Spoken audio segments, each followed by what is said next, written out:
Hey guys, welcome back to my channel, Ship and Read. Today I'll be doing my quarter 2 best and worst books of this past quarter.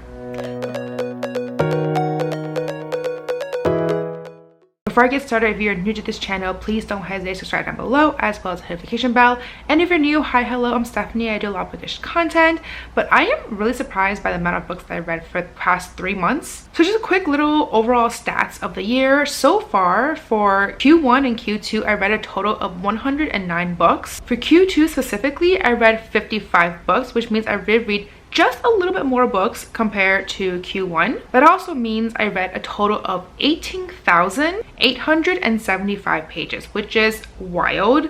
I'm hoping that Q3 don't jinx myself, but maybe I can get to 20,000. That would be freaking pog. So anyways, let's just move on to the best and worst books that I read for Q2. Let's start off with the worst books and then end off with my better books. The first book I want to mention is The Witch of Willow by Hester Fox. This book was such a disappointment for me because I went into it expecting so much. I remember when this book came out a couple years ago, people were raving about it. There were just a lot of hype about this book, and then I got it because of all the hype. Didn't get a chance to read it until obviously this year, aka sometime this past couple months, and didn't really like it that much. In fact, I only gave this book about 2 stars. This book takes place 2 centuries after the Salem witch, where there's somehow still one witch left in Massachusetts, but that witch does not know that she is a witch. This book takes place in 1821 and it follows the Montross family, and specifically it follows their 3 daughters where they flee from Boston to go to their new country home in Willow Hall. At first, everything seems idyllic, great, but then there is this menace that is calling out to the 2 younger daughters, and then all 3 daughters become changed because of what happens later. Like I said already, I went into it expecting so much from this book, the atmosphere, the characters, the story,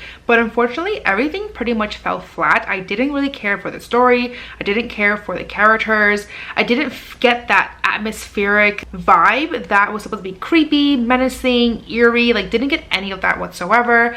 And normally I would be like, oh, maybe because it's an audiobook, but I'm generally pretty good about non-fantasy audios, and this is definitely not a fantasy book at all. So this is definitely more of a historical book, and for some reason I just couldn't get into it at all. So I can't even blame it on the audio. But yeah, overall I just felt like this book was such a disappointment just based on all the hype that I got a couple years ago. The next book I want to discuss is Conspirator by Veronica Roth. This was also another huge disappointment.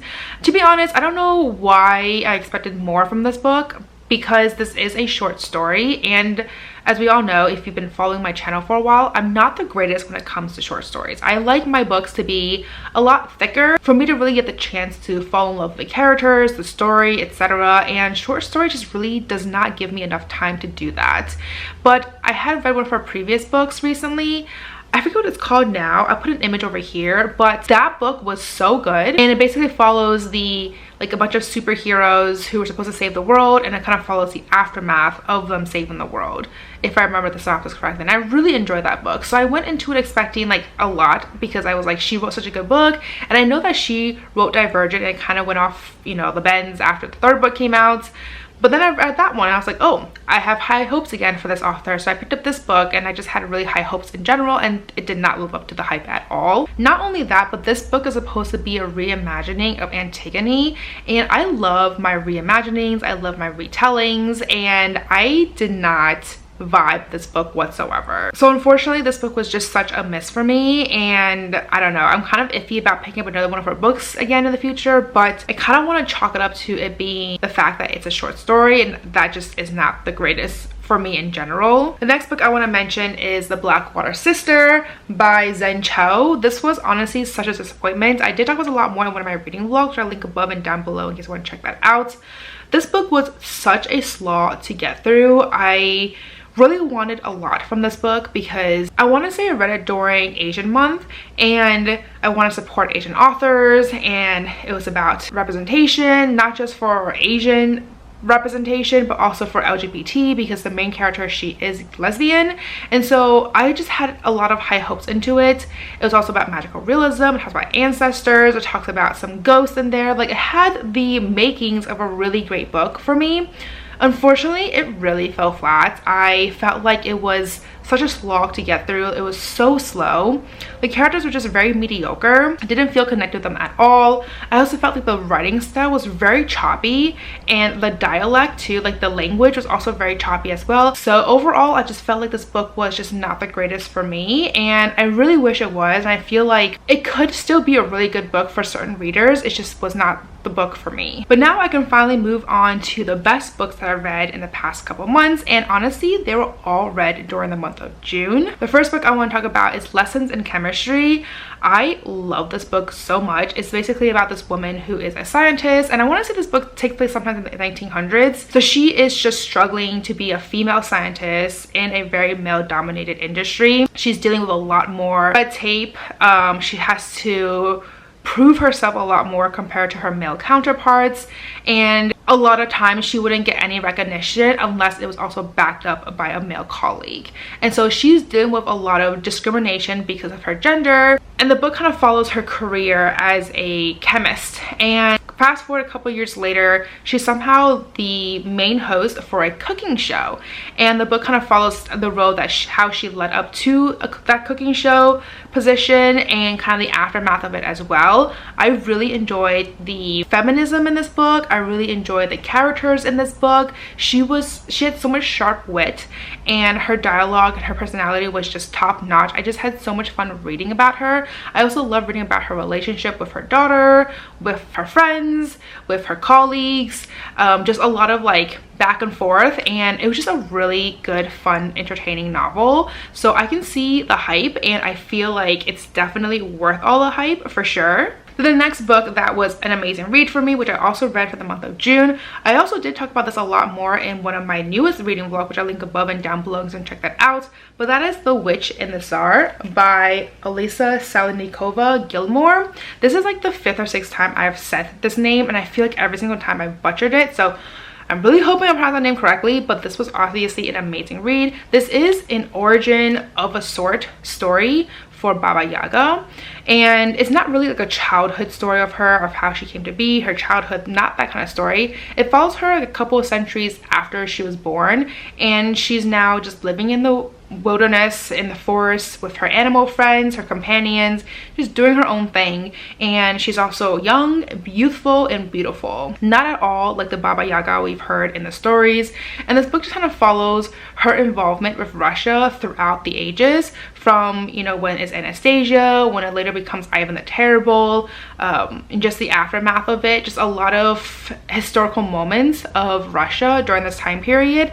And this book was very reminiscent to me of The Bear and the Nightingale. It also had similar vibes in terms of the writing to Spinning Silver. It also kind of gave me some similarities to Circe, because Circe is a book where it follows obviously Circe, and she's just living through the ages and just her interactions with these Greek heroes.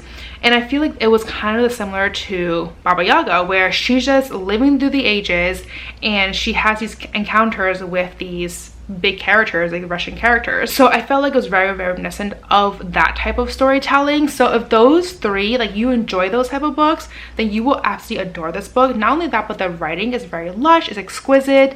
I love the storytelling aspect to it. The characters were just wonderfully crafted, and I love the development of it all. Like, it was just such a good read. I was absolutely in love with this book, and I had such a good time reading it. Then the last book that I want to talk about is Carrie Soto is Back by Taylor Jenkins Reid. If you had watched my reading vlog, you would know why I love this book. This is also the same vlog that I also read The Witch and the Tsar, so it was such a good vlog in that sense, because I read so many good books there. But I love this book to death. It was so good. It basically follows a woman, Carrie Soto, where she is a title holder, like a record holder of having the most grand slams. And in the book, it starts off with her at a tennis match, about to witness someone younger, someone newer to the field, about to crush her record. And she's like, you know what, fuck it, I'm going to get out of retirement, I want to defend my title. And she goes back into training and back to competing as a 37-year-old. And then we follow her into flashbacks of when she was younger, going through, you know, her childhood, becoming the tennis star that we later know. And this book was so good. I definitely went into it expecting that I would dislike the character, dislike the book overall, because I personally thought her character just seemed very selfish and self-absorbed and just, I don't know, I just didn't like her personality. And the way how Taylor Jenkins Reid portrayed her too was just very unlikable. Like, she was known to all the other competitors as the battle axe, as the Cold War, because of how cold she was with her opponents. They also called her the bitch, you know, like they were just, she's just not a likable character. And I feel like for me to read a book about an unlikable character and then later on become super invested with her life, super curious about what she was going to do and how everything's going to turn out, like I feel like it's just Taylor Jenkins Reid, like her writing is just so good that she can really evoke so much from the reader. And I don't know, I was just so invested with the story. Like, I was hooked. I want to know everything. And the way how the book concluded too, like it just was so endearing. Like, it was definitely like a full circle type of book, and I really liked the character development and how much she learned as she grew older too. And I don't know, I just really enjoyed this book overall. I would say this is probably one of my favorite Taylor Jenkins Reid's book. I definitely feel like she is going to be an author of mine that I am going to absolutely adore every single time. The only book I've ever read from her that I was kind of like iffy about was Malibu Rising, and that was because I think it's because that book was written in multiple POVs, and so I never felt that same connection when she writes books from a singular POV. When she writes a book from a singular POV, it just becomes so much more richer, much more invested, versus that book where I was kind of like split between my investments, and so I never felt fully invested with any of the characters. I just felt like, okay, cool. But this book, and like Husband Evelyn Hugo, Daisy Jones and the Six, like those are books where you just feel really connected to the main character because it's just really from her perspective. So anyways, highly recommend this book. So anyways, these are the couple books that I absolutely adored during the past 3 months, as well as some of the books that I were just very disappointing overall. Let me know down below which books did you love best during the past 3 months, which books did you like the least. But as always, if you like this video, please do give me a thumbs up. It really does help out my channel. And if you want to see more content of me, please don't hesitate to subscribe down below, as well as the notification bell. And as always, don't forget to follow me on Twitter and Instagram, and I'll see you guys next time. Bye.